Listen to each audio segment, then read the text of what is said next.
안녕하세요. 3월 24일 트렌드 투데이입니다. 이부자리에 들어도 눈만 끔뻑끔뻑, 출근 시간은 가까워져 오는데 도대체 왜 이렇게 잠이 안 오는 걸까? 이런 경험 한 번쯤은 있으시죠? 요즘 밤에 잠을 설치거나 잠을 충분히 자도 낮에 잠이 쏟아지는 과다수면증 등 수면 장애가 10년 사이 3배로 증가했다고 하는데요. 불면의 밤을 극복하려면 무엇보다 수면에 대한 강박부터 해소하는 게 중요하다고 하니까요. 일단 수면장애 주범 중 하나인 스마트폰부터 손에서 내려놓고 편안한 마음을 가져보는 게 좋을 것 같습니다. 트렌드 투데이 시작하겠습니다. 주요 뉴스부터 만나보시죠.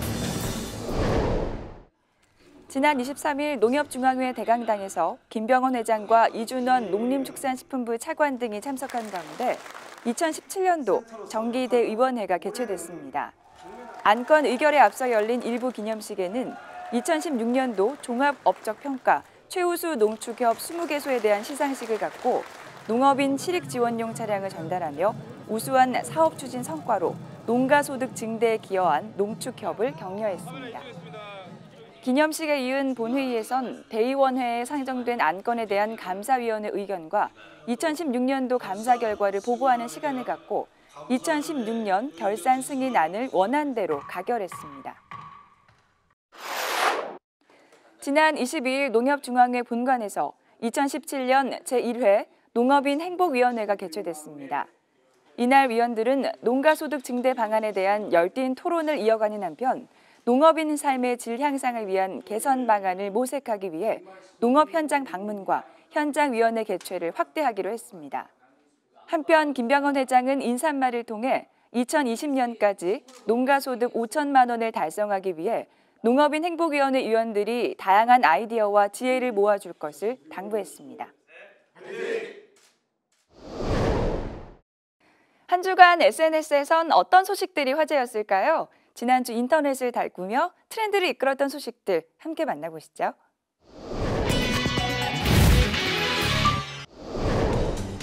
지난 3년여간 바닷속에 가라앉아 있던 세월호가 마침내 물 위로 그 모습을 드러냈습니다.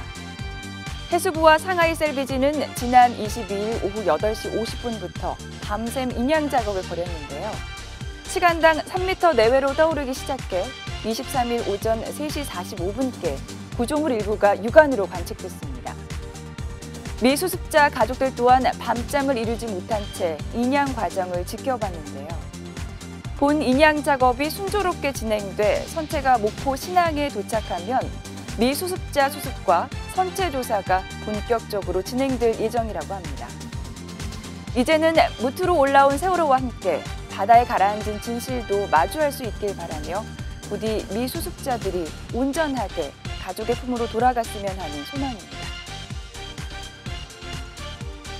1992년 방탕한 소비 문화에 빠진 젊은이들을 일컫던 오렌지족을 기억하시나요?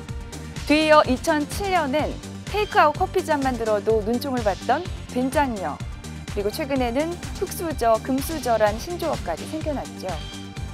특히 2010년대에 들어서 부정적 신어가 70.5% 이상 급격히 높아졌다고 하는데요. 게다가 이런 신조어는 갈수록 파괴적인 양상을 띠고 있습니다. 이런 현상은 주로 신어를 생산하는 청년 세력이 사회를 바라보는 시각이 그만큼 절망적으로 바뀌고 있다는 얘기가 되겠는데요. 신조어 하나에 담겨있는 우리 사회의 민낯을 들여다보니 못내 씁쓸한 생각이 듭니다.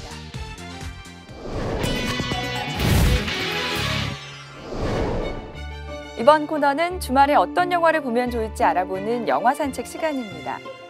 탄탄한 연기력은 물론 탁월한 소화력으로 믿고 보는 배우 수식어를 입증한 배우 손현주가 영화 보통 사람을 통해 2년 만에 스크린에 복귀했습니다. 평범한 가장이자 강력계 형사 성진 역의 손현주. 여느 날처럼 불철주야 범인 검거에 나섰던 성진은 우연히 검거한 용의자 태성 역의 조달환이 대한민국 최초의 연쇄살인범일 수도 있다는 정황을 포착하게 되는데요. 이로 인해 안기부 실장 규남 역의 장혁이 주도하는 은밀한 공작에 자신도 모르는 사이 깊숙이 가담하게 됩니다. 한편 성진과 막역한 사이인 자유일보 기자 재진역의 김상호는 취재 중 이 사건의 수상한 낌새를 눈치채고 손을 떼는 게 좋겠다고 말하는데요. 하지만 다리가 불편한 아들의 수술을 약속받은 성진은 결국 규남의 불편한 제안을 받아들이고 맙니다. 아버지로서 할 수밖에 없었던 선택이 도리어 성진과 가족을 더욱 위험에 빠뜨리고 삶을 송두리째 흔들게 되는데요.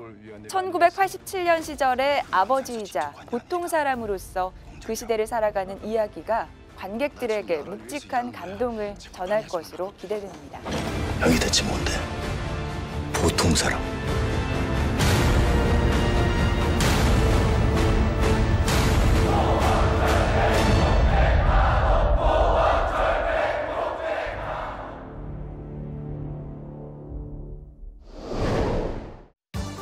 긍정적인 사고란 무조건 잘 될 것이다라는 낙관을 말하는 게 아니라 이미 일어나 버린 일을 긍정적으로 보는 겁니다. 이미 일어난 일을 긍정적으로 생각하면 실수마저도 경험으로 축적이 돼서 결국은 그것이 행복으로 가는 지름길이 된다고 하죠. 이상으로 트렌드 투데이 마칩니다. 시청해주신 농협가족 여러분 고맙습니다.